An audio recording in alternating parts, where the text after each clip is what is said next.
Assalamualaikum warahmatullahi wabarakatuh.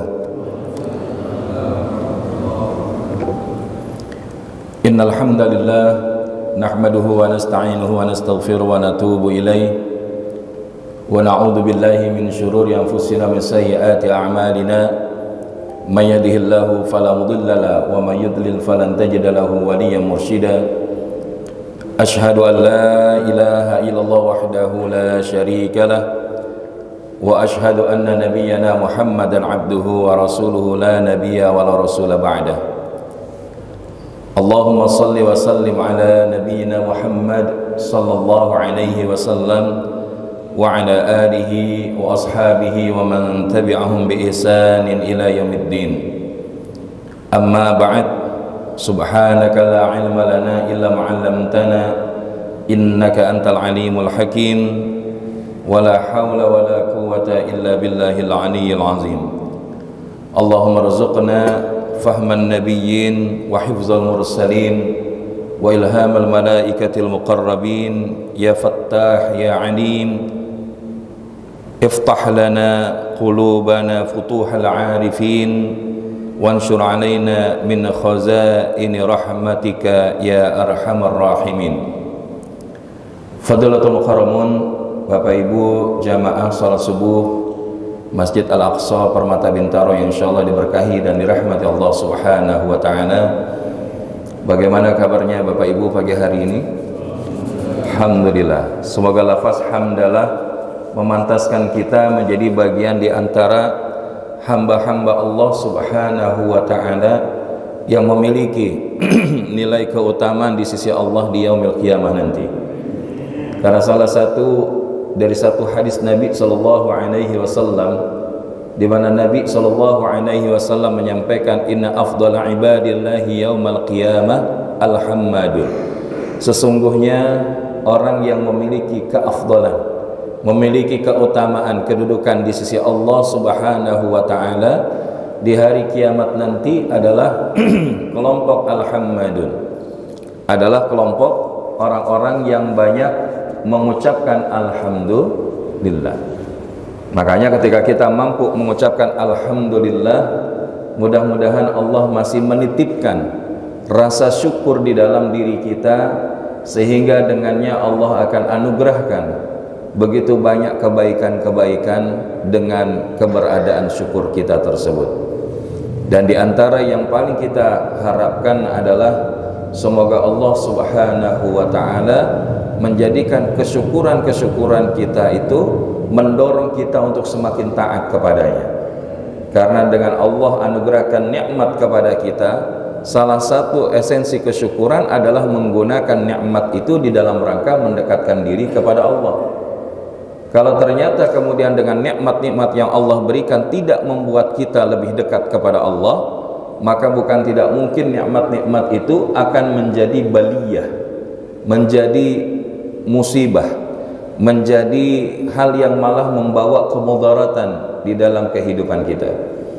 Karena sesungguhnya semua nikmat yang Allah berikan kepada kita akan dimintakan pertanggungjawabannya oleh Allah Subhanahu wa ta'ala. Dan mudah-mudahan kita mampu mempertanggungjawabkan hal itu di hadapan Allah kelak di yaumil akhir. Kenapa? Karena ketika kita bisa mempertanggungjawabkan, maka dengannya insya Allah kita akan menjadi orang-orang yang selamat, baik di dalam kehidupan di dunia maupun di dalam kehidupan di akhirat nanti. Amin ya rabbal alamin. Oleh karenanya di dalam kesempatan pagi hari ini insya Allah kita mengumpulkan nikmat-nikmat itu di dalam rangka hadir di dalam rangkaian majelis ilmu setelah kita melaksanakan sholat subuh berjamaah ini.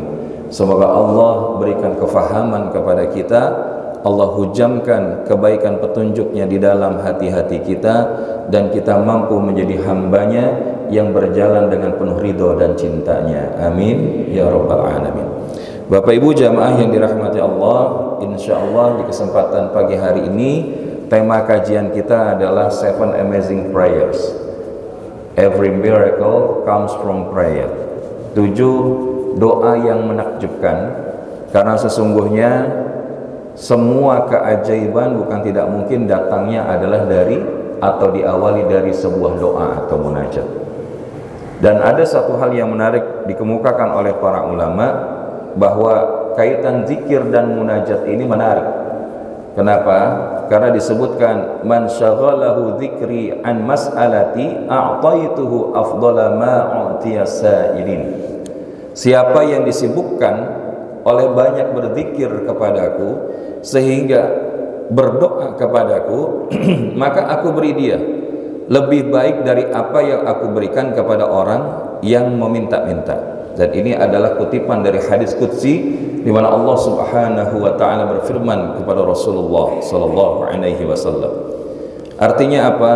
Bahwa ternyata orang yang banyak ingat sama Allah, maka itu adalah juga bagian dari kesyukuran. Orang yang tidak ingat sama Allah itu bisa jadi berada di dalam kekufuran. Dan orang-orang yang banyak ingat kepada Allah berada di dalam kesyukuran, kemudian dia meminta kepada Allah, akan diberi lebih banyak dari Allah Subhanahu wa taala, diberi lebih baik dari Allah Subhanahu wa taala daripada kepada orang yang hanya sekedar meminta kepada Allah.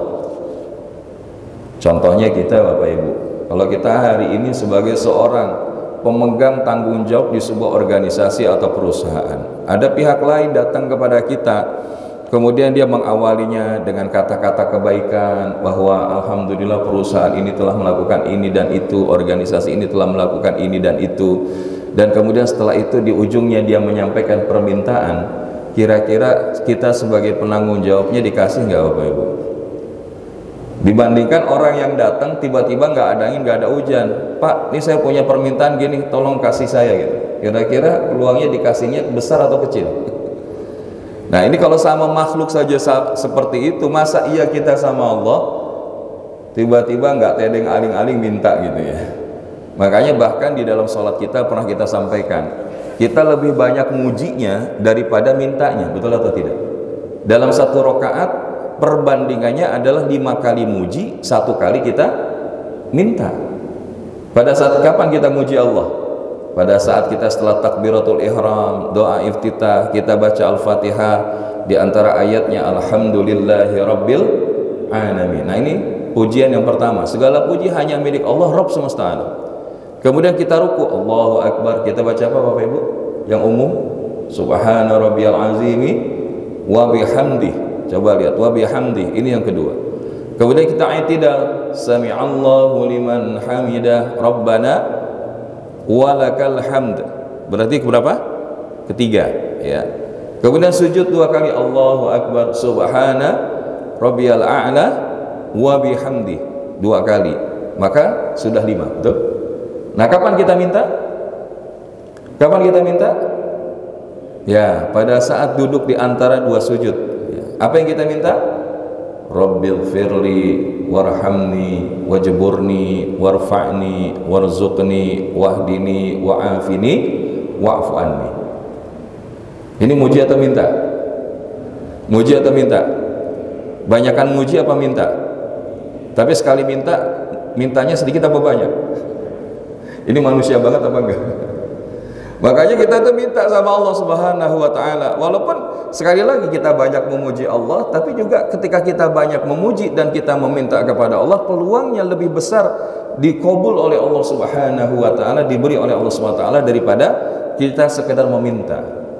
Dan bahkan ketika kita minta, tidak sedikit, mohon maaf, banyak di antara kita itu minta, tapi kadang-kadang enggak semuanya tahu apa yang kita minta, betul atau tidak? Contoh, kalau kita baca tadi, kita Rabbighfirli warhamni, ini berapa permintaan Bapak Ibu? Berapa permintaan? Pernah kita hitungin? Atau kita hitung bareng-bareng? Rabbighfirli warhamni wajburni warfa'ni warzuqni wahdini wa'afini wa'afani. Berapa? 8. Nah ini baru 1 level. Kita tahu ada 8 permintaan dalam satu aktivitas kita di dalam sholat. Pertanyaannya, kita tahu semua enggak yang dimaksud dengan apa yang kita minta tadi? Coba ketika kita baca Rabbighfirli, artinya apa Bapak Ibu? Ya Allah ampunilah aku. Terus warhamni, apa arti warhamni? Kasihilah aku, betul. Terus apa lagi? Wajiburni. Apa wajiburni Pak artinya? Nah, alhamdulillah ini yang jawab udah tahu. Yang nggak jawab kira-kira tahu nggak tadi? Karena mohon maaf Bapak Ibu, kita sholat itu bukan 1 hari 2 hari, bukan 1 pekan 2 pekan, bukan 1 bulan 2 bulan, bukan 1 tahun 2 tahun. Tapi kadang-kadang ada berpuluh-puluh tahun bahkan kita nggak tahu arti wajib murni. Saya pernah tanya di beberapa majelis itu, kalau giliran Rabbi Firu langsung jawab, Warhamni langsung jawab. Begitu ditanya wajib murni, kebanyakan nggak bisa jawab. Padahal apa? Di antaranya tadi, dan tutupilah aib-aibku. Karena kita minta sama Allah. Nah, dalam kaitan inilah insya Allah nanti kita akan belajar banyak. Kenapa? Karena tadi dikatakan bahwa every miracle comes from prayer. Karena setiap keajaiban bukan tidak mungkin datangnya dari doa. Bahkan kunci keajaiban di dalam hidup kita itu adalah ketika kita bermunajat kepada Allah Subhanahu wa taala. Dan Allah memang memberikan ruang itu kepada kita. Dalam Quran surah Al-Mu'min ayat ke-60, Allah Subhanahu wa taala berfirman, A'udzu billahi minasy syaithanir rajim. Bismillahirrahmanirrahim. Wa qala rabbukum ud'uni astajib lakum. Innal ladzina yastakbiruna 'an 'ibadati sayadkhuluna jahannama dakhirin. Dan Rabbmu berfirman kepada manusia, berfirman kepada hamba-hambanya, berdoalah kepadaku.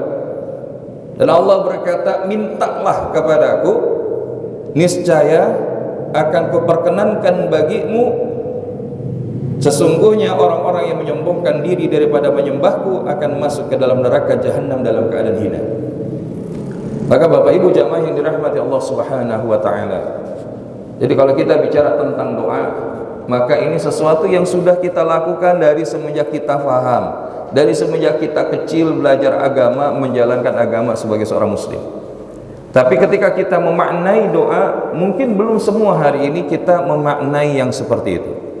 Padahal tadi kalau kita lihat bagaimana keajaiban-keajaiban Allah Subhanahu wa taala hadirkan di dalam kehidupan hamba-hambanya yang berminta atau bermunajat kepadanya. Di antara keajaiban itu adalah kalau kita lihat dikaitkan dengan momentum bulan yang hari ini kita berada di dalamnya. Kita berada di bulan apa Bapak Ibu? Bulan Zulqa'dah ya. Bulan Zulqa'dah ini adalah satu di antara bulan haram. Dari 4 bulan haram. Di antara 12 bulan. Yang kata Nabi, salasatun mutawaliyat, 3 bersambung dan 1 terpisah. Di mana yang bersambung itu adalah Zulqa'dah, Zulhijjah dan Muharram. Sementara yang terpisah adalah bulan Rajab. Dan bulan Zulqa'dah, Zulhijjah dan Muharram ini disebut juga min sya'airillah, di antara bulan syiar agamanya Allah. Karena di situ ada satu kewajiban bagi setiap muslim yang itu tidak terdapat pada bulan lain, yaitu apa? Ibadah menunaikan ibadah haji ke tanah suci. Dan oleh karenanya kalau kita bicara tentang menunaikan ibadah haji ke tanah suci, maka nggak lepas daripada tanah Mekah dan Madinah. Dan bicara tentang Mekah, Masya Allah, ini adalah diantara bukti nyata keajaiban itu. Karena apa? Karena dulu itu Mekah itu adalah tanah yang sangat gersang, padang pasir yang tandus. Tapi ada seorang hamba Allah yang menjadi diantara kekasihnya, yang kemudian berdoa kepada Allah dan kemudian Allah kabul, Allah penuhi permintaannya itu. Pertanyaannya, permintaan siapa Bapak Ibu? Doanya siapa? Apa doanya? Ketika Nabi Ibrahim mendapatkan amanah dari Allah Subhanahu wa taala untuk membawa Bunda Hajar bersama bayi Ismail dari Hebron untuk menuju Mekah. Maka ketika ditinggalkan Bunda Hajar dan bayi Ismail, pada saat itu Bunda Hajar nanya, "Wahai Ibrahim, kenapa engkau tinggalkan kami?" Tapi Nabi Ibrahim jalan terus. Ditanya sekali lagi, "Wahai Ibrahim, kenapa engkau tidak menjawab?" Jalan terus. Tapi begitu ditanya, "Apakah ini perintah Allah?" "Na'am." Ya, ini perintah Allah. Tapi kemudian setelah itu tetap berjalan. Maka ketika itu Bunda Hajar bilang, kalau memang itu perintah Allah, maka Allah sekali-kali tidak akan meninggalkan kami di sini sendirian. Maka pada saat itulah Nabi Ibrahim meninggalkan. Tapi ketika meninggalkan ini, Nabi Ibrahim bahasanya doa nitip sama Allah. Nitip sama Allah. Karena apa? Boleh nggak kita nitip sama Allah, Bapak? Boleh. Bahkan kalau kita lihat dari doa ini, Masya Allah, ini doa nitip yang nggak main-main. Apa yang bahasanya diminta dan dititipkan Nabi Ibrahim kepada Allah Subhanahu wa taala? Nah, ini dalam surat Ibrahim ya. Bismillahirrahmanirrahim. Rabbana inni askantu min dhurriyyati biwadin ghairi dhi zar'in 'inda baitikal muharram. Rabbana liyuqimus salah faj'al af'idatan minan nasi tahwi ilaihim warzuqhum minats thamarati la'allahum yashkurun. Maka ini diantara 3 doa nitipnya Nabi Ibrahim. Apa yang diminta oleh Nabi Ibrahim? Ya Allah, sesungguhnya aku telah tinggalkan sebagian dari ahli keluargaku berada di tanah padang pasir yang tandus bersebelahan dengan rumahmu yang suci. Maksudnya apa? Ka'bah. Jadi ketika di zaman Nabi Nuh, Ka'bah itu ya bahasanya juga terendam banjir, bandang yang menimpa daripada umatnya Nabi Nuh alaihi salam yang membangkang. Maka baru pada zaman Nabi Ibrahim Allah tunjukkan posisi Ka'bah itu ada di mana. Maka disitulah kemudian Nabi Ibrahim nitipinnya apa? Setelah mengatakan bahwa saya telah menjalankan perintahmu ya Allah, meletakkan sebagian ahli keluarga saya sesuai dengan yang kau perintahkan bersebelahan dengan Ka'bah. Maka saat itu yang diminta apa? Rabbana liyuqimus salat. Ya Allah, jadikanlah mereka, maksudnya siapa ahli keluarga itu, baik istri maupun anaknya itu menjadi apa? Ahli salat. Inilah doa para kekasih Allah Subhanahu wa taala. Bahasanya apa? Kalau minta kepada Allah, kita itu enggak sekedar minta anak-anak kita ataupun pasangan kita itu berhasil dalam urusan dunianya saja. Tapi bagaimana kita minta kepada Allah agar anak-anak kita jadi ahli salat. Ya, bahkan di dalam ayat lanjutannya di bawahnya nanti kita akan dapat itu. Kalau kita misalkan hari ini ada anak-anak kita kok bahasanya dibangunkan untuk sholatnya susah gitu, tapi kalau giliran main handphone, main gadget, kemudian melakukan hal-hal yang ghaflah, yang melalaikan, main game online, kok bisa berjam-jam. Maka salah satunya selain diberikan pemahaman, disampaikan daripada pengingatan adalah minta kepada Allah. Apa doanya? Apa doanya? Ya tadi di antaranya adalah Rabbana liyuqimus shalah. Kalau lihat di bawahnya, Rabbi ja'alni muqimas salati wa min dzurriyyati Rabbana wa taqabbal du'a. Ya Allah, jadikanlah aku dan generasi keturunanku menjadi ahli salat.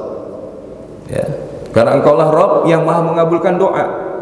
Kita nggak bisa jaga anak kita 24 jam, betul nggak Bapak Ibu? Tapi kalau kita bahasanya minta kepada Allah, nitipin kepada Allah, segala sesuatunya itu bisa terjadi. Banyak kisah ada seorang ibu yang mendoakan terus-terusan anaknya, padahal anaknya itu tadi malas sholat, melakukan hal-hal yang nggak pantas. Tapi hingga satu waktu dia mendapatkan seakan-akan hidayah itu Allah tanamkan di dalam hatinya dan dia menjadi seorang anak yang akhirnya memiliki kesolehan itu. Maka kita minta kepada Allah, kalau kita lihat doanya Nabi Ibrahim ini untuk ahli keluarganya dikabul nggak Bapak Ibu? Dikabulkan, bukan hanya jadi ahli sholat, tapi bahkan jadi banyak generasi Nabi dan Rasul. Jadi generasi Nabi dan Rasul. Dan kalau menjadi Nabi dan Rasul nggak mungkin meninggalkan sholat kan? Yang kedua apa? Faj'al af'idatan minan nasi tahwi ilaihim. Maka jadikan mereka itu buah tutur kebaikan bagi generasi yang belakangan. Maksudnya apa? Kebaikan akhlak.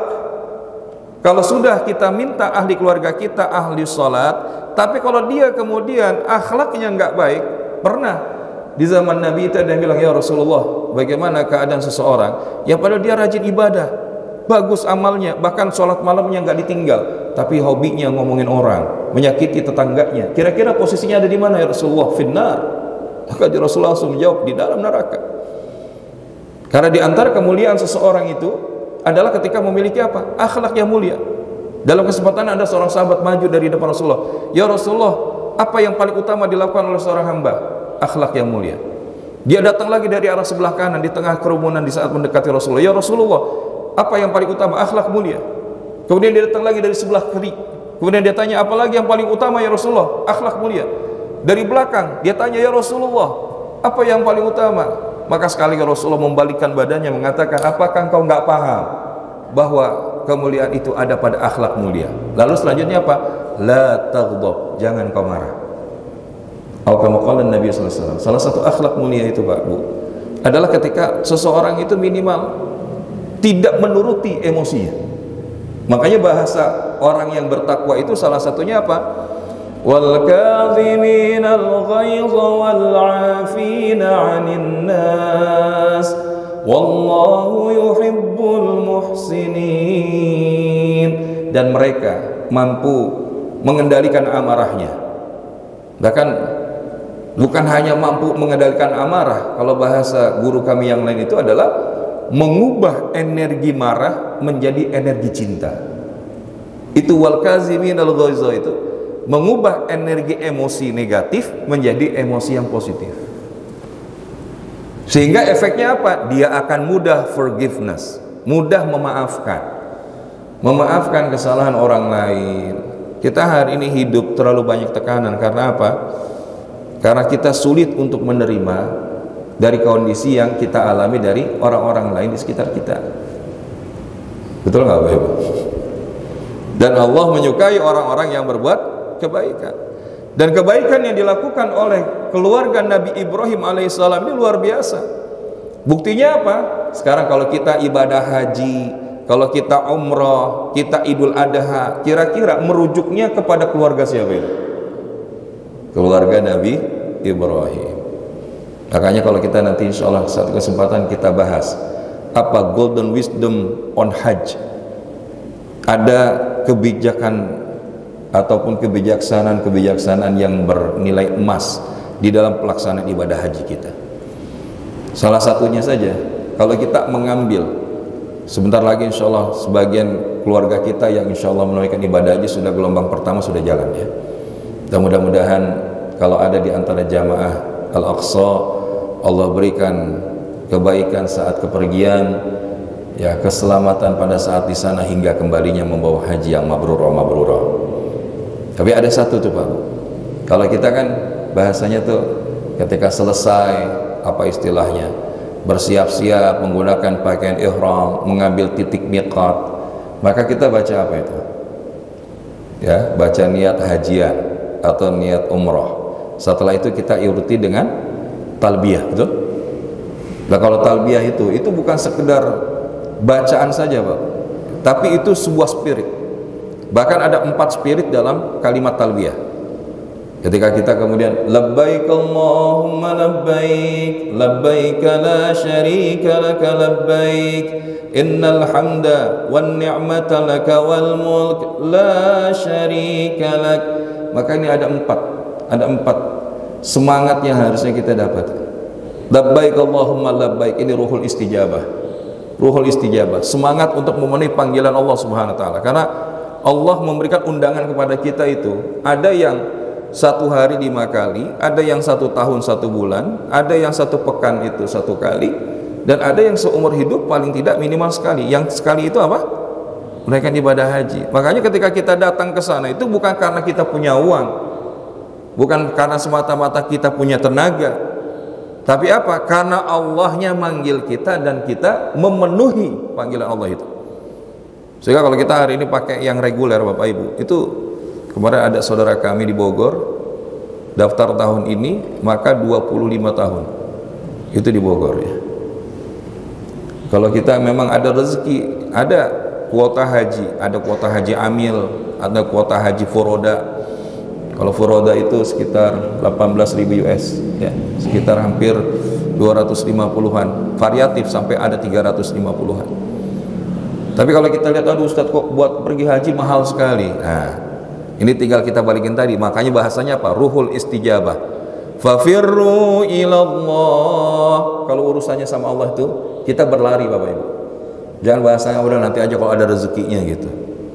Paling tidak apa? Kalau hari ini ada yang belum menunaikan ibadah haji, jangan bahasanya nunggu sampai nanti, wah nanti sampai dipanggil sama Allah. Kita itu semua udah dipanggil Bapak Ibu, ya, dipanggil sama Allah. Kalau kita bilang nanti tunggu dipanggil sama Allah, tentu nanti dipanggilnya bukan ke tanah suci, jangan-jangan ke tanah kusir kan begitu. Kenapa? Jangan sampai kita nyalahin Allah kalau kita belum berangkat. Maka apa? Kita niatin dulu, niatin setelah dari sini insya Allah saya mau buka tabungan untuk bisa berangkat ibadah haji. Perkara nanti berangkatnya kapan, itu sudah niatan kita. Dan insya Allah Allah akan menilai dari apa yang telah kita niatkan itu.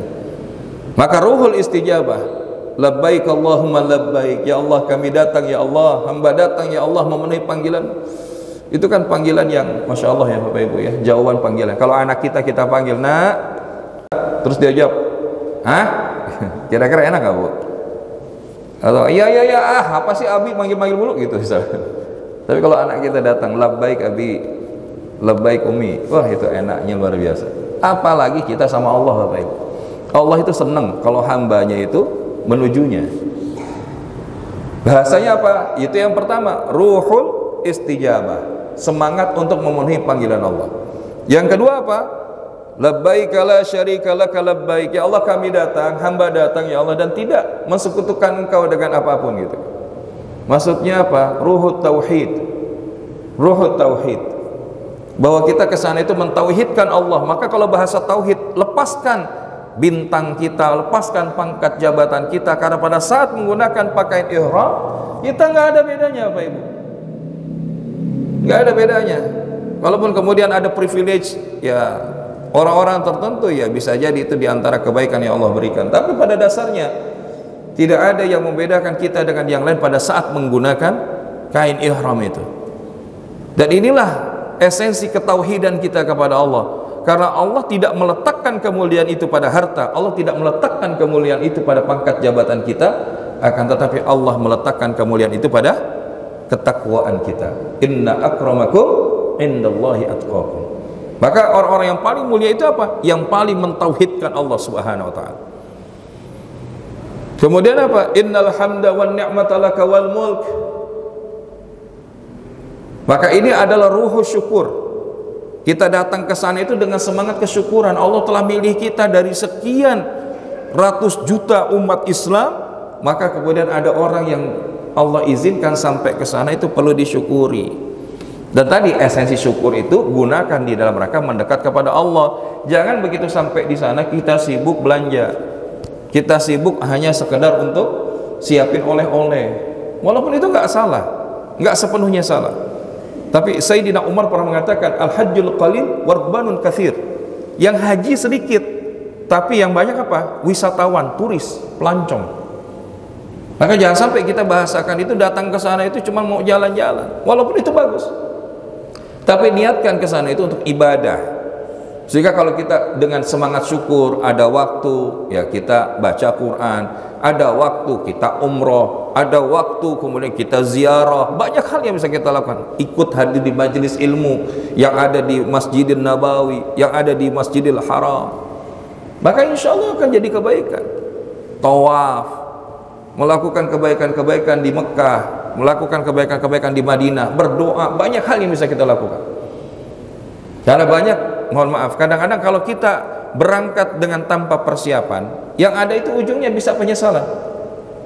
Waktu tahun 2010 Al-Fakir Allah izinkan bisa berangkat, itu ada bapak-bapak umurnya sudah cukup lanjut, ASN.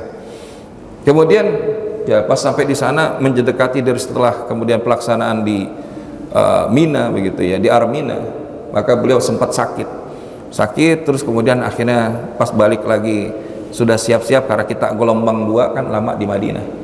Maka setelah itu kita pulang, saya tanya gimana Pak kesannya selama haji. Waduh Ustadz, kalau tahu kayak begini saya nyesel, kata dia. Nyesel maksudnya apa? Nyesel berangkat haji dengan kayak begitu. Dan ini kenapa? Karena tidak didasari dari kesyukuran tadi, tidak didasari dari apa? Kefahaman tadi. Maka penting kita sebelum berangkat tuh ada manasik, ada pembekalan. Supaya apa? Supaya kita berangkat haji tuh tahu apa yang kita lakukan di sana. Dan yang keempat apa? La syarika lak, ruhul ikhlas. Yang kita lakukan itu hanya JFOA, just focus on Allah. Kita nggak sibuk dengan pandangan makhluk di luar kita, tapi yang kita sibuk dengan pandangan Allah. Allahnya ngelihat kita apa enggak gitu. Nah ini adalah diantaranya Bapak Ibu. Maka termasuk ketika kita kembali kepada konteks doa kita hari ini, maka doa seyogianya adalah diantara yang tidak lepas pada diri seorang hamba. Karena bahkan disebutkan dari Nabi SAW, tidak ada yang lebih mulia di sisi Allah Subhanahu wa Ta'ala daripada doa. Daripada doa. Bahkan disebutkan di dalam surah Al-Baqarah ayat 186, itu kan kita waktu makra di bulan Ramadan, ketika Allah Subhanahu wa Ta'ala sematkan di antara perintah berpuasa, wa idza sa'alaka ibadi anni fa inni qarib ujibu da'watad da'i idza da'an falyastajibu li wal yu'minu bi la'allahum yarshudun. Coba lihat di situ bahwa dalam tafsir Ibnu Katsir disebutkan, siapa yang kemudian dia berdoa kepada Allah Subhanahu wa Ta'ala tapi tidak merasa butuh kepada Allah, seakan-akan dia menyombongkan diri, maka kelak ia akan dimasukkan ke dalam kelompok orang-orang yang berada di dalam siksanya Allah Subhanahu wa Ta'ala. Jadi perbanyak doa Bapak Ibu. Karena apa? Karena ini tanda kita butuh padanya. Tanda kita butuh kepadanya. Bahasanya doa itu tadi merupakan upaya seorang hamba menyambungkan rasa dengan Rabb-nya. Cuma pertanyaannya, kita hari ini kalau doa, sudah adakah rasa itu? Karena kita punya nih, doa itu hafalannya banyak dalam bahasa Arab. Walaupun afdal doa itu fi lughatil Arabi, dalam bahasa Arab, karena memang begitulah contohnya dari Nabi. Namun demikian juga, kalau kita hari ini mungkin terbatas bahasa Arabnya, kita bisa minta kepada Allah dengan bahasa yang hadir dari hati kita, entah kita sebagai orang Indonesia ataupun bukan, apakah kita dari suku Jawa ataupun bukan. Allah ngerti, Allah faham. Tapi yang ingin kita katakan adalah, lalu gimana kabar doa Bapak Ibu hari ini? Apakah kita sudah berdoa Bapak Ibu? Ya, karena Masya Allah, sebetulnya di waktu subuh itu ada satu doa yang baik ya. Tapi kadang-kadang karena khilafiyah memahami, oh kunut itu khilaf. Tapi kalau kita pahami doa kunut itu, Masya Allah, Allahumma hdina fiman hadait, ya Allah tunjukkanlah kami karena engkaulah sebaik-baik yang memberikan petunjuk. Wa'afina fi ma'afait, ya karena afiahkan kami karena engkaulah yang memberikan keafiahan itu. Maka sebetulnya ya ini terlepas ya khilaf di dalam pemahaman mengenai doa kunut, karena Ibnu Abbas dan beberapa sahabat lain tetap melakukan. Ya ada juga yang tidak melakukan karena melihat Nabi hanya dalam waktu tertentu saja. Tapi kalau kita lihat dengan kondisi daruri pada hari ini, semakin dekat akhir zaman, pandemi yang belum selesai, nggak ada perlindungan terbaik itu selain dari Allah Subhanahu wa Ta'ala. Bahkan ada kunut nazilah, sampai kita baca itu ya, kalau wilayah kunut nazilah itu bahkan sampai kepada hal-hal yang kita mintakan, kalau jangan sampai Allah hancurkan daripada umat Islam ini. Ya, bahasanya apa? Allahumma a'izzal Islam wal muslimin wa damir a'da'aka a'da'ad-din waj'al da'iratas sawi 'alaihim ya rabbal alamin. Itu doa minta kita sama Allah, minta dimuliakan ya. Tapi kalaupun kita memahami, oh ya udah itu khilaf, tidak apa-apa. Tapi dalam sholat witir kita jangan ditinggalkan. Dalam sholat sunnah witir kita di rakaat terakhir setelah kita ruku' i'tidal, kita baca. Karena apa? Itu salah satu di antara doa yang Masya Allah kita baca di waktu kita sholat. Dan oleh karenanya, kalau kita ibaratkan doa ini Bapak Ibu, kebanyakan kita biasa doa itu kalau lagi banyak masalah, apa enggak? Kebanyakan kita kalau lagi doa itu pas giliran ada apa Bapak Ibu? Ya baru ada masalah tuh doa itu. Tapi kalau lagi nggak ada masalah, selain pas lagi ada masalah, ada apa lagi? Ini, ya enggak? Betul enggak? Kita itu kadang-kadang meletakkan doa itu sebatas kalau kita lagi ada masalah atau lagi ada keinginan. Begitu kemudian masalahnya selesai, keinginannya terpenuhi, kira-kira masih doa apa enggak? Banyak orang yang enggak berdoa lagi, betul enggak? Makanya kita ingin dudukin bahwa doa itu bukan semata-mata karena kita lagi punya masalah ataupun lagi punya keinginan. Akan tetapi doa itu adalah diantara bentuk cinta seorang hamba kepada Rabb-nya. Munajat mesra, dialog cinta kepada Zat yang telah menciptakannya. Makanya tadi dalam surah Al-Baqarah kan disebutkan, wa idza sa'alaka ibadi anni fa inni qarib. Dan apabila hamba-hambaku bertanya kepadamu ya Muhammad tentang aku, maka sungguh aku ini dekat. Dalam ayat ini disebutkan, wa nahnu aqrabu ilaihi min hablil warid, dan kami itu lebih dekat daripada urat leher kalian sendiri. Dalam hadis qudsi disebutkan, ana inda abdi dzanni bi, aku sesuai dengan prasangka dari para hambaku.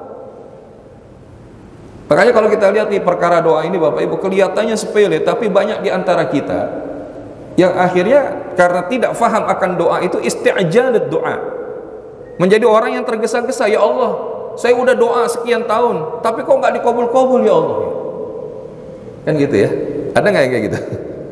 Ustaz, saya udah doa nih biar dikasih kesembuhan, biar dikasih kedamaian rumah tangga saya, biar dipenuhi hajat saya, bisnis saya bisa masuk lagi, kemudian banyak hal-hal ini disebutkan, tapi kok belum Allah kasih. Nah, kenapa? Jangan-jangan tadi kita baru meletakkan doa kita sebatas masalah atau keinginan yang hadir dalam hidup kita. Padahal level doa itu memang iya, itu tidak lepas, ini pasti ada dalam hidup kita. Tapi coba maknai doa itu lebih dalam, yaitu apa? Dalam wilayah cinta kita kepada Allah, wilayah cinta kita kepada Allah. Karena dengan cinta itu Bapak Ibu, bahasanya energi kita nggak bakal habis.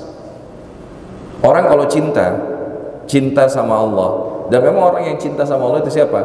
Orang-orang yang beriman. Walladzina amanu asyaddu hubban lillah, dan orang-orang yang beriman cintanya kepada Allah itu luar biasa Bapak Ibu, sehingga mereka nggak akan kekurangan energi. Kenapa? Karena dia mengkoneksikan dirinya itu kepada Rabb yang memiliki sumber energi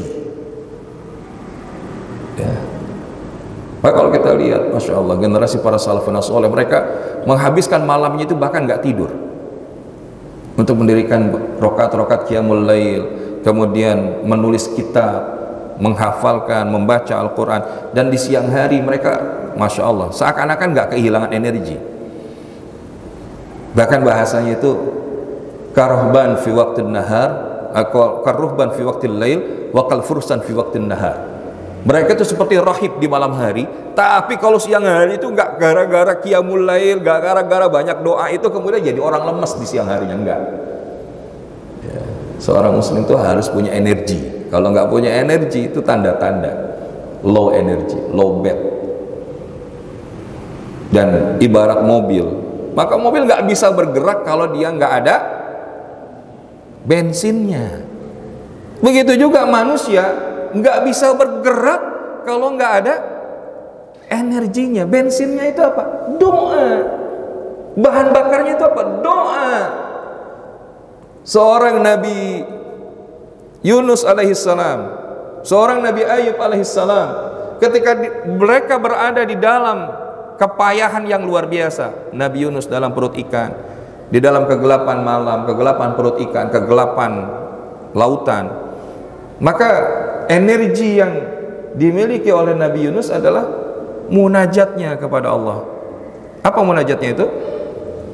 La ilaha illa anta subhanaka inni kuntu minadh dhalimin.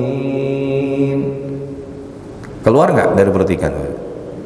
Itu bukan karena semata-mata butuh keluar dari perut ikan, tapi apa? Di situ kemudian Nabi Yunus menemukan pesan cintanya kepada Allah. Kenapa Allah masukin saya dalam perut ikan? Kenapa dihadirkan kegelapan itu? Lantaran Nabi Yunus melakukan sesuatu yang belum Allah perintahkan. Apa itu? Meninggalkan kaumnya dan mengatakan mereka akan diazab, sementara belum datang perintah dan wahyu dari Allah untuk meninggalkan kaumnya. Makanya ketika beliau katakan la ilaha illa anta, tiada ilah melainkan Engkau ya Allah, yang apa? Yang bisa memberikan hidayah kepada seseorang, yang bisa menggerakkan seseorang. Bukan karena hebatnya usaha dakwah kita, bukan karena hebatnya dari kemampuan kita, tapi seseorang itu bisa berubah karena Allah izinkan dan Allah berikan kesempatan dia untuk berubah. Nabi Ayub itu Masya Allah Bapak Ibu, hartanya habis, anak-anaknya wafat, istrinya meninggalkan, dalam riwayat istri-istrinya meninggalkan dia, ditimpa sakit. Coba lihat, apa yang membuat energi Nabi Ayub masih ada Bapak Ibu? Apa yang membuat energinya masih ada? Doanya kepada Allah. Idnada rabbahu anni massaniyad durru wa anta arhamur rahimin. Maka kemudian Nabi Ayub itu menyeru kepada Allah, ya Rabb, Engkau tahu aku ini sedang sakit ya Allah, tapi Engkau adalah Rabb yang maha penyayang di antara yang paling penyayang. Maka Bapak Ibu jamaah yang dirahmati Allah Subhanahu wa taala, jadi kalau kita lihat, inilah yang membuat energi kenapa orang-orang terpilih dari Allah Subhanahu wa taala bisa melewati seberat apapun ujian masalah di dalam hidupnya. Itu karena apa? Ketergantungannya kepada Allah itu luar biasa. Artinya apa? Kalau hidup kita tergantungnya sama Allah, maka itu adalah tempat bergantung yang hakiki. Tapi kalau kita hari ini kadang-kadang, mohon maaf, ini salah satu yang hari ini lagi muncul, orang pengen kalau acaranya lancar mengundang apa? Nah, kira-kira secara sisi tauhid benar gak Bapak Ibu? Nah, ini hati-hati nih, ya. Atau kita mengikuti ritual-ritual yang tidak ada rujukannya, tanam cabai apa segala macam untuk biar nggak hujan. No. Kenapa? Karena yang nurunin hujan itu siapa Bapak Ibu? Bukan karena seseorang ngaku punya remote-nya, ya kan? Kemarin pas kemudian ada konser musik, bahasanya hujan turun, ya. Dibilang remote-nya rusak, ya. Ini hanya, mohon maaf, makanya kenapa kalau di sekeliling kita itu banyak orang-orang yang kalau dikit-dikit ada masalah datang ke orang pintar. Dan pertanyaannya gini, kenapa orang itu disebut orang pintar Bapak Ibu? Karena yang datangnya orang-orang, saya nggak bilang, Bapak Ibu yang bilang, ya. Betul, itu sederhana aja. Allahul ladzi khalaqas samawati wal ard wa anzala minas samaa'i ma'an fa akhraja bihi minats thamarati rizqan lakum. Allah yang menciptakan langit dan bumi. Wa anzala minas sama, dan Allah turunkan daripada langit, ima'an fa akhraja bi, dari pada langit itu air hujan, dan kemudian Allah keluarkan daripadanya tumbuh-tumbuhan dan buah-buahan yang beraneka ragam. Jadi nggak ada kata seseorang. Kita aja Bapak Ibu diajarin sama Nabi, kalau mau ngundang hujan kita lakukan apa? Sholat istisqa. Kan kita pernah tuh beberapa waktu lalu kemarau, yang kita lakukan bukan ngundang pawang hujan, tapi apa? Kita minta kepada Allah. Makanya dalam wilayah doa itu, ya ini kita baru preambul ya Bapak Ibu, sebetulnya saya mau masuk kepada doanya, tapi ini perlu kita dudukin dulu. Jadi ada 7 doa yang mengagumkan, insya Allah nanti diambil kebanyakannya dari hadis Nabi. Insya Allah ini akan jadi kajian berseri berikutnya, 7 doa dari hadis Nabi, 7 doa daripada ayat-ayat Al-Quran. Kenapa? Karena kita kadang-kadang urusan-urusan yang kayak begini kita anggap sepele, padahal inilah salah satu kunci perubahan besar di dalam hidup kita, dan bahkan Allah hadirkan pertolongan dalam hidup kita. Makanya dalam wilayah doa itu ada yang mengatakan juga doa itu terdiri dari 3 huruf, D-O-A, betul nggak? D-O-A. D-nya apa? Direction. Doa itu directionnya jelas. Makanya kalau kita belajar dari doa-doa Nabi Sallallahu Alaihi Wasallam itu, masya Allah, ya, jawami'ul kalim. Doa-doa Nabi itu pendek-pendek, kebanyakan pendek doanya, tapi memiliki makna yang sangat dalam dan padat. Ya. Di antaranya misalkan doa Nabi SAW yang pernah kita bahas ya di pertemuan mengenai menemukan ketenangan di dalam hati. Allahumma inni as'aluka nafsan bika mutmainnah. Ya Allah, anugerahkanlah hamba menjadi bagian di antara hambamu yang memiliki jiwa yang tenang. Tu'minu bi liqa'ik wa tarda bi qada'ik wa taqna'u bi ata'ik. Rawahu at-Tabrani atau kama qala Nabi sallallahu alaihi wasallam. Nabi bilang, orang yang kemudian pengen masuk dalam kelompok nafsul mutmainnah yang punya jiwa tenang itu apa? Dia punya keyakinan, keimanan bertemu dengan Allah. Ini kalau dibahas dalam apa itu? Kemudian apa? Wa tarda bi qada'ik, dan ridho dengan ketetapan Allah. Dan yang ketiga apa? Wa taqna'u bi ata'ik, qanaah dengan apa yang Allah berikan, merasa cukup. Itu kalau dibahas satu-satu itu Masya Allah. Makanya ternyata kalau dalam spiritualitas doa ini, meaningful prayer, itu kita pahami doa itu akan beda Bapak Ibu. Doa itu akan beda. Makanya directionnya jelas. Doa itu directionnya jelas, selama bukan di dalam kesyirikan ataupun kezaliman. Jadi misalkan doa mencelakakan orang, ya Allah, dia nggak balikin hutang saya, Allah, kalau dia memang pantas dimatiin, matiin aja ya Allah. Itu nggak boleh. Itu mendoakan kecelakaan. Tapi doakanlah kebaikan, bahkan termasuk kepada orang yang paling dibenci oleh kita sekalipun. Doakan kebaikan. Ya Allah, berikanlah hidayah kepadanya, ya Allah. Makanya Rasul itu berdoa kepada Allah itu pada waktu kondisi umat itu masih belum kuat. Ya Allah, kuatkan umat ini, barisan umat ini dengan Umar bin Hisham atau Umar bin Khattab atau Umar bin Khattab. Pertanyaannya, siapa yang Allah kasih duluan hidayahnya? Siapa yang dikasih hidayahnya? Umar bin Khattab. Sementara Umar bin Hisham kenapa nggak dikasih? Tahu nggak siapa Umar bin Hisham, Pak? Siapa Umar bin Hisham? Abu Jahal. Dan Abu Jahal ini salah satu di antara bahasanya yang permusuhannya dengan Nabi itu luar biasa. Dan Nabi doakan, ya Allah, kuatkan Islam ini dengan apa? Orang yang membencinya gitu. Masya Allah. Coba lihat Bapak Ibu. Pertanyaan, directionnya kena nggak? Kena Bapak Ibu. Walaupun Abu Jahal ini akhirnya mati dalam perang Badar, tapi doa Rasulullah apakah meleset? Enggak Bapak Ibu. Anaknya, siapa namanya? Anaknya siapa? Ikrimah bin Abu Jahal. Itu kira-kira berada di barisan siapa? Di barisan kaum kafirin apa barisan kaum muslimin? Kaum muslimin Bapak Ibu, bahkan syahid di medan pertempuran. Maka jangan sepelekan doa. Kalau kita lihat ada seseorang yang mungkin perilakunya tidak baik, doakan dia. Karena yang bisa merubah seseorang itu bukan kita Bapak Ibu, Allah.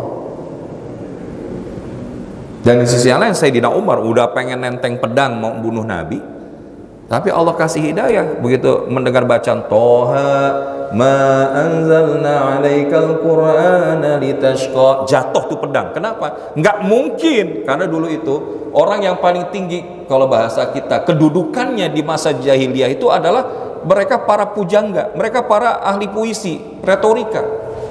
Jadi kalau misalkan ada orang, wah kata-katanya bagus gitu, wah langsung dimuliakan. Tapi begitu dengerin Al-Quran, ini bukan buatan manusia ini, Allah kasih hidayah. Dan apa? Allah berikan keistiqomahan kepada Sayyidina Umar, bahkan menjadi di antara barisan terdepan di tengah umat. Begitu masuk Islam, beliau berdakwah digebukin sama yang teman-temannya yang lain gitu ya. Tapi dia tetap, inilah seorang Sayyidina Umar Bapak Ibu. Jadi directionnya harus jelas. Kita kalau doa itu, bahkan kalau kita doakan saudara kita, sebut namanya ya, sebut namanya, sebutkan hajatnya, boleh kita. Yang berikutnya apa? O itu apa? Obedience, ketaatan. Jadi kenapa kok doa kita selama ini belum diijabah sama Allah? Jangan-jangan karena apa? Ketaatan kita tidak inline dengan apa yang kita mintakan kepada Allah. Kalaupun terjadi sesuatu, misalkan gini, pernah saya cerita juga kalau tidak salah di masjid ini. Waktu itu pernah kita mau ada tugas keluar kota, naiklah mobil ojek online. Dalam obrolan itu entah gimana dia bilang, "Pak, saya ini paling takut kalau sudah berdoa." "Kenapa, Mas?" "Saya kalau doa itu pasti dikabulkan oleh Allah." Saya bilang, "Hebat betul ya." "Tapi Pak, sebelumnya saya ini sholat itu jarang-jarang loh Pak ya kan." "Wah Mas, kalau begitu itu namanya istidraj ya." Balikinnya gini, kalau Mas nggak sholat aja doa dikasih sama Allah, pasti kalau Masnya sholat pasti Allah kasih lebih baik lagi. Kayak gitu kita ngomongnya Bapak Ibu ya. Jadi kalau hari ini ada orang, "Kok Ustadz dia nggak sholat, dia nggak beriman kepada Allah tapi rezekinya ngalir," itu namanya istidraj Bapak Ibu. Nggak usah kita khawatir,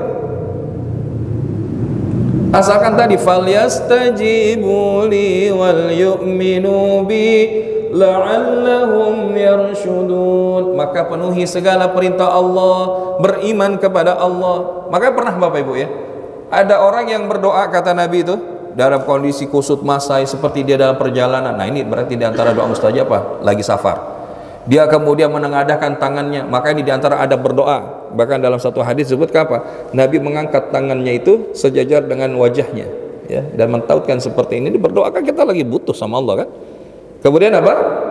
Dan kemudian dia mengatakan, "Ya Allah, ya Allah, ya Allah." Nah ini diantara apa? Diantara sarana kalau doa kita pengen dikabul. Dalam kondisi safar, dalam kemudian menengadahkan tangan kita, artinya bertawajjuhkan hati-hati kita kepada Allah, kemudian mengucapkan lafaz asma Allah.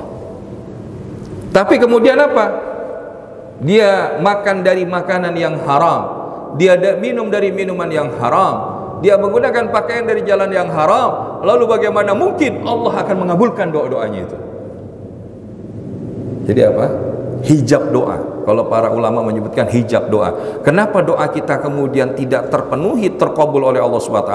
Karena ada penutup-penutup doa kita. Yaitu apa? Ketidaktaatan kita kepada Allah, kemaksiatan kita kepada Allah, dan bahkan tadi melanggar perintah-perintah Allah. Walaupun kita tidak pernah hilang harapan. Ada orang yang sudah bunuh 100 orang pun bisa menjadi ahlul jannah. Ada orang wanita yang menawarkan dirinya, tapi ternyata bahkan dia pun menjadi min ahli. Sehingga harusnya kalau mereka saja dikasih, masa iya Allah nggak ngizinin kita untuk menjadi bagian di antara hambanya yang Allah kasih? Makanya yang berikutnya apa? A-nya adalah acceptance. Acceptance. Acceptance itu apa? Menerima. Menerima. Kalau Allah kasih hari ini, alhamdulillah. Kalau kemudian dikasihnya besok atau lusa, insya Allah. Atau diganti di hari akhirat, alhamdulillah. Atau bisa jadi apa yang kita minta sama Allah itu Allah belum kasih, tapi Allah ganti dengan apa yang lebih kita butuhkan. Betul nggak Bapak? Dan ini ungkapan Sayyidina Ali. Saya itu senang, bahagia kalau Allah mengabulkan doa saya. Tapi saya lebih senang dan bahagia kalau Allah belum mengabulkan doa saya. Kok begitu ya Ali? Karena yang pertama itu adalah keinginanku, sementara yang kedua itu adalah keinginannya. Maka pasti keinginannya lebih baik daripada keinginanku. Jadi kita nggak suudzon kepada Allah dalam doa-doa kita, Bapak Ibu. Makanya di sini saya pengen tanya, kira-kira menurut Bapak Ibu, apa ukuran doa itu dikatakan berhasil? Apa ukuran doa itu dikatakan berhasil? Ketika doa itu terkabul, betul nggak? Betul seperti itu? Ya, kebanyakan kita bilang, Ustadz, berarti ukuran doa berhasil itu apa? Kalau saatnya doanya itu dikabulkan, bisa iya, bisa enggak. Tapi kalau kita membahasakan dari perspektif yang kita bangun dari awal tadi, maka kita akan menemukan jawabannya dalam ungkapan Syekh Ibnu Athaillah, bahwa ukuran doa itu berhasil, kunci doa agar Allah izinkan doa itu menjadi doa yang memberikan kebaikan kepada kita, membangun kehambaan kita lebih kepadanya, adalah ketika hadirnya rasa. Rasa apa? Yang pertama rasa hina, Bapak Ibu. Rasa hina. Kita kalau doa itu bahasanya bukan semata-mata tentang langsung bicara kebutuhan kita, keinginan kita, tapi tunjukkan hinanya kita di hadapan Allah. Seperti doa Nabi Adam. Doa Nabi Adam gimana Bapak Ibu? Ya, pada saat kemudian sudah diturunkan di atas muka bumi, beliau sujud. Doanya apa? Rabbana ya Rabbana zalamna anfusana wa illam taghfir lana wa tarhamna lanakunanna minal khasirin. Ini diminta sama Nabi Adam. Ya Allah, hamba telah melakukan kezaliman ya Allah. Kami telah melakukan kezaliman ya Allah. Bahkan bukan bahasanya saya melakukan kezaliman, pakai lafazna di sini. Artinya apa? Bukan tidak mungkin dirinya, pasangannya dan anak cucunya itu banyak melakukan kezaliman sama Allah. Sehingga kalau kita merasa hina tuh, kita nggak ngerasa lebih tinggi dari Allah. Tapi kalaupun kita, misalkan Ustaz saya bahasa Arabnya terbatas, misalkan di antara lafaz doanya gimana? Ya Allah, Engkau tahu bagaimana buruknya diri ini ya Allah. Engkau tahu bagaimana si pendosa ini ya Allah. Engkau masih tutupi aib-aibnya. Karena sekiranya Engkau buka hijabnya ya Allah, dan setiap dosa dan maksiat yang dilakukan seorang hamba itu mengeluarkan aroma busuk ya Allah, maka tidak ada satupun di antara mereka yang akan mendekat kepada hamba ya Allah. Namun ya Rabb, walaupun Engkau tahu bagaimana lemahnya diri ini, bagaimana buruknya si pendosa ini, seakan-akan Engkau tutup mata dan terus mencucurkan nikmat-Mu kepada hamba-Mu ini ya Allah. Itu kan bentuk dari apa? Pengakuan. Makanya ada doa syair Abu Nawas itu apa? Ya, Engkau tahu bagaimana apa? Dosaku sepenuh pasir di lautan. Ilahi las tulil firdausi ala. Ya Allah, saya itu nggak pantas kayaknya masuk surga. Tapi saya juga nggak mampu kalau berada di neraka walaupun sekejap. Nah coba lihat itu. Karena dosa-dosaku laksana pasir di lautan.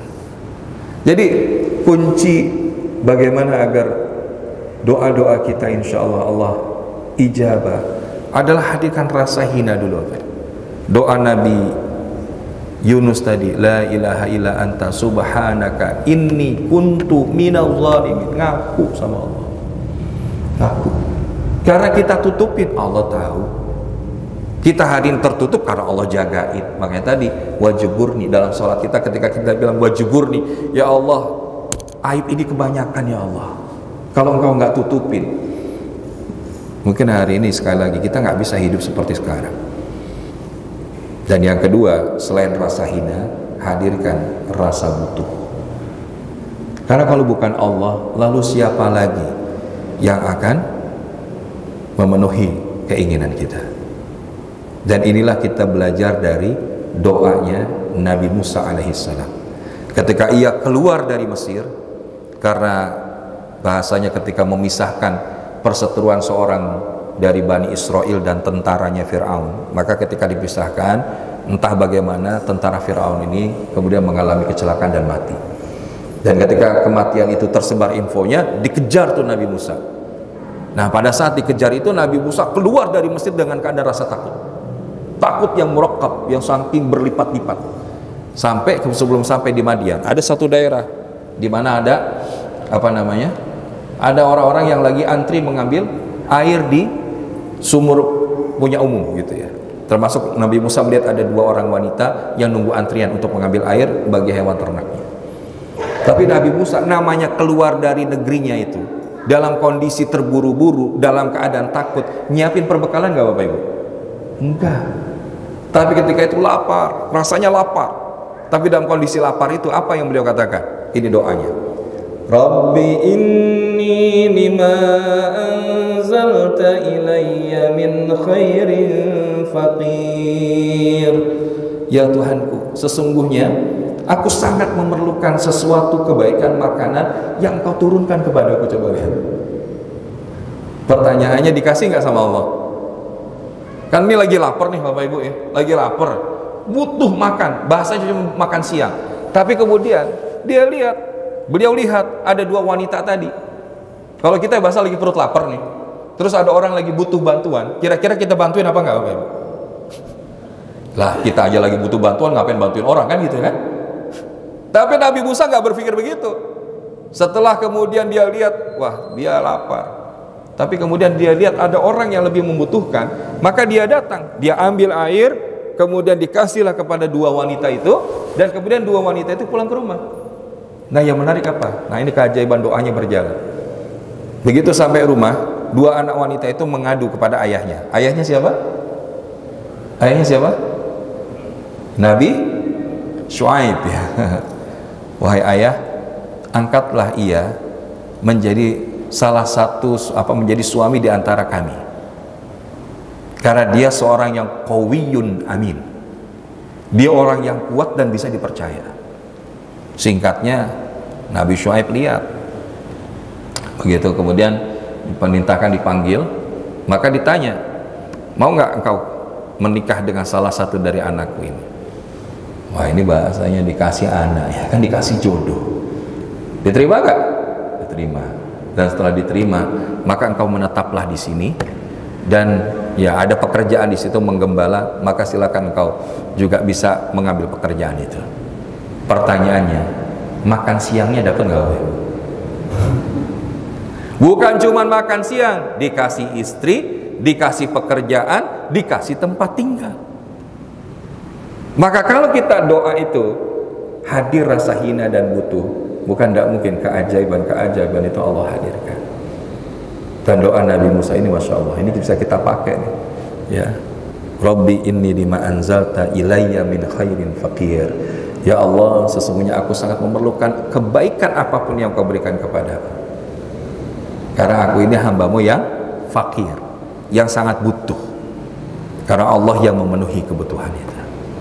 Dan ini salah satu doa dari bagaimana merefleksikan rasa hina dan butuh kita kepada Allah.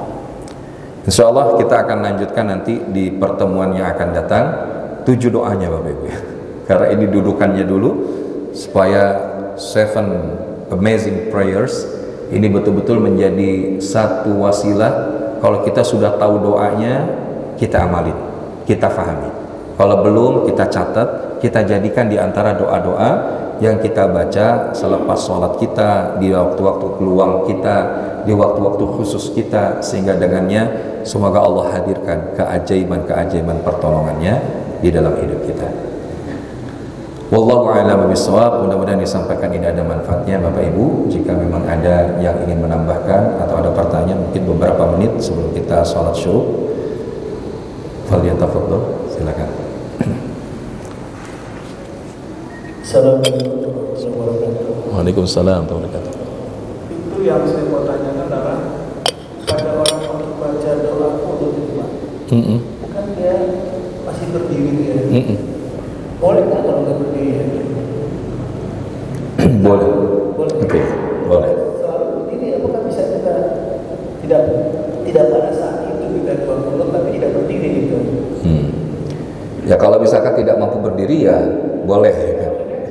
Dia mampu, tapi boleh nggak adabnya itu tidak harus berdiri kita kan? Biasa kan kita berdiri itu, mana baik. Iya. Berdiri. Iya. Pada waktu kita doa dulu di bawah itu, bisa nggak kita doa dulu sebenarnya? Nah, ini ruangnya adalah di dalam kaifiyat sholat. Jadi kalau kaifiyat sholat, sallu kama ra'aitumuni sholli. Sholatlah kalian sebagaimana melihat aku sholat. Maka tidaklah Nabi membacakan doa qunut itu kecuali di dalam keadaan berdiri. Nah, kalaupun boleh tadi, ketika seseorang tak mampu berdiri, maka dia bacakan pada saat setelah dari ruku itu, yaitu adalah di antara waktu yang utama membacakan doa qunut. Ada beberapa kesempatan kita membaca doa. Satu, ba'da i'tidal, yaitu doa qunut. Yang kedua adalah di saat sujud terakhir atau tasyahud akhir. Pernah Rasulullah, nanti kita akan masuk doa yang kedua itu, beliau menyampaikan kepada Muaz, wahai Muaz, bacalah ini, sungguh aku mencintaimu karena Allah, maka bacalah ini fi duburis sholah, di ujung sholat. Maka pemaknaannya apa? Pemaknaannya ada yang mengatakan pada saat sujud terakhir, ada yang mengatakan pada saat tasyahud akhir. Tapi di dalam hadis riwayat Bukhari, selain doa itu, nanti kita akan bahas, ada doa juga yang Nabi ajarkan, yaitu pada saat tasyahud akhir, Allahumma inni a'udzubika min adzabil qabr wa min azabin nari jahannam wa min syarri fitnatil mahya wa min syarri fitnatil masiihid dajjal. Itu dibaca setelah fil alamin innaka hamidum majid. Nah, jadi tidak dalam doa kunut itu dibacakan pada saat duduk di antara dua sujud atau di antara sujud atau di tasyahud, tidak. Tapi dilakukannya memang pada saat i'tidal, setelah i'tidal. Karena di situ ada doa Rabbana walakal hamd atau alhamdulillah hamdan katsiran tayyiban mubarakan fihi, itu kan kita baca juga.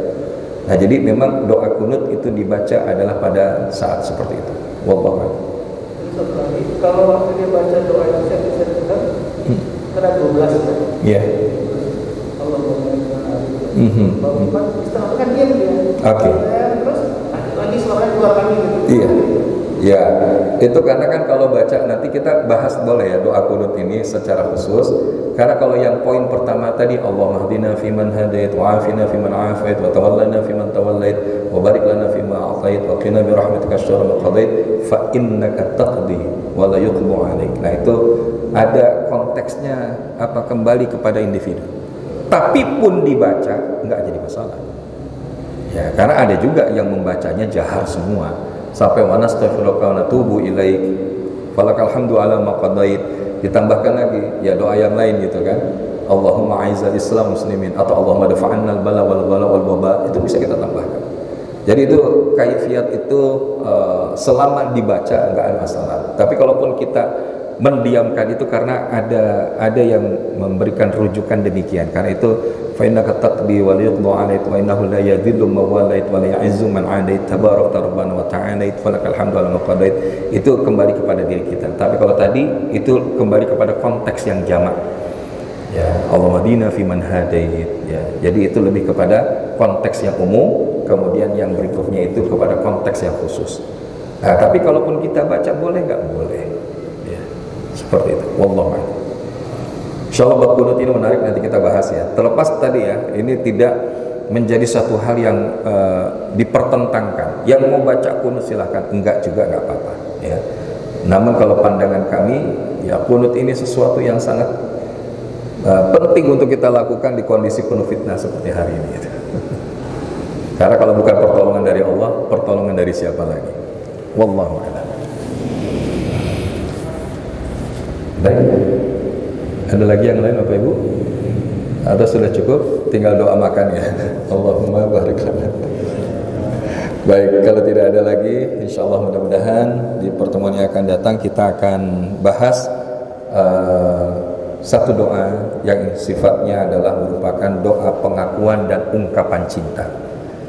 Dan kalau doa ini kita baca di waktu pagi, di waktu sore dengan penuh keyakinan, kemudian terjadi sesuatu pada diri kita, insya Allah kita akan dimasukkan min ahlil jannah. Nah, doa apa itu? Insya Allah kita akan sambung di pertemuan yang akan datang. Mudah-mudahan ada manfaatnya Bapak Ibu. Kita akhiri sama-sama sekali lagi kita berdoa. Semoga saudara kita yang berangkat haji khususnya Allah berikan keselamatan saat pergi, keselamatan saat di sana, dan pulang kembali juga dalam keadaan sehat walafiat, membawa haji yang mabrurah. Dan bagi kita yang hari ini diizinkan oleh Allah masih di tanah air, maka bisa meniatkan dengan ibadah terbaik, yaitu melaksanakan ibadah kurban. Insya Allah ini pun juga bagian daripada bentuk kecintaan kita kepada Allah. Dan mudah-mudahan Allah izinkan kita untuk bisa menunaikan ibadah haji maupun umrah di kesempatan-kesempatan berikutnya. Al-Fatihah. A'udzu billahi minasyaitonir rajim. Bismillahirrahmanirrahim. Alhamdulillahi rabbil alamin. Ar-Rahmanir Rahim. Maliki yaumiddin. Iyyaka na'budu wa iyyaka nasta'in. Ihdinas siratal mustaqim. Siratal ladzina an'amta 'alaihim ghairil maghdubi 'alaihim waladdallin. Amin. Astaghfirullahalazim, astaghfirullahalazim, astaghfirullahalazim. Allahumma salli wa sallim ala sayyidina Muhammadin wa ala kulli sahabati Rasulillahi ajma'in. A'udzu billahi minasyaitonir rajim. Bismillahirrahmanir rahim. Alhamdulillahi rabbil alamin hamdan yuwafi'u wa yukafi'u mazida. Ya rabbana wa lakal hamdu kama yanbaghi li jalali wajhikal karim wa li 'azimi sultanik. Allahumma salli wa sallim ala sayyidina Muhammadin tibbil qulubi wa dawaiha wa afiyatil abdani wa shifaiha wa nuril absari wa diyaiha وعلى آله وصحبه وبارك وسلم أجمعين. اللهم اجعل جمعنا هذا جمعا مرحوما وتفرقنا من بعده تفرقا معصوما. اللهم اجعلنا من عبادك الصالحين واجعلنا من عبادك الشاكرين واجعلنا من عبادك الصابرين واجعلنا من عبادك المخلصين واجعلنا من التوابين واجعلنا من المتطهرين وادخلنا الجنة مع الأنبياء والمرسلين وعلى آله وصحبه وبارك وسلم. اللهم اغفر لنا ذنوبنا ولوالدينا وارحمهما كما ربيانا صغارا ولجميع المؤمنين والمؤمنات والمسلمين والمسلمات الأحياء منهم والأموات إنك سميع قريب مجيب دعوات. اللهم سلمنا والمسلمين اللهم عافنا والمسلمين واكفنا وإياهم من شر مصائب الدنيا والدين. اللهم إنا نعوذ بك من البرص والجنون والجذام وسيء الأسقام.